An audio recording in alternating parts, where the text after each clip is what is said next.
तर आषाढी वारी निमित्तानं अवघी पंढरी नगरी दुमदुमून गेलेली आहे। मुख्यमंत्री देवेंद्र फडणवीस यांच्या हस्ते सपत्नीक पहाटे 2:30 वाजता विठ्ठल रुक्मिणीची शासकीय महापूजा संपन्न झाली। विठुरायाच्या दर्शनासाठी पंढरपूरमध्ये भक्तीचा महापूर लोटलाय।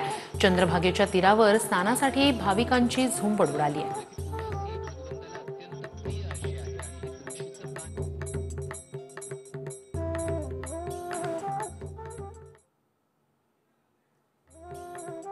माऊलींनी महाराष्ट्राची काळजी घेण्याकरता आम्हाला शक्ती द्यावी आणि सन्मार्गाने चालण्याची सुबुद्धी द्यावी, अशा प्रकारचीच त्या ठिकाणी प्रार्थना केलेली आहे।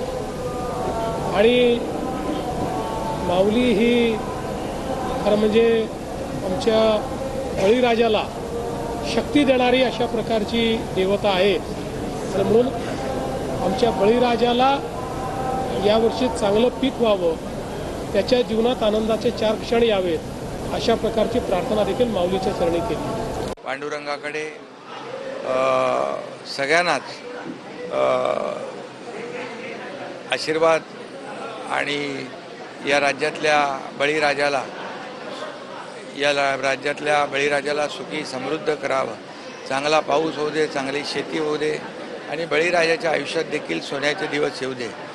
बळीराजा शेतकरी आपला मायबाप आहे आणि शेतकरी, वारकरी, लाडकी बहीण, लाडके भाऊ सगळ्याच महाराष्ट्रातल्या तमाम जनतेच्या आयुष्यामध्ये सुखाचे, समाधानाचे, आनंदाचे दिवस येऊ दे, अशाच प्रकारची पांडुरंगाच्या चरणी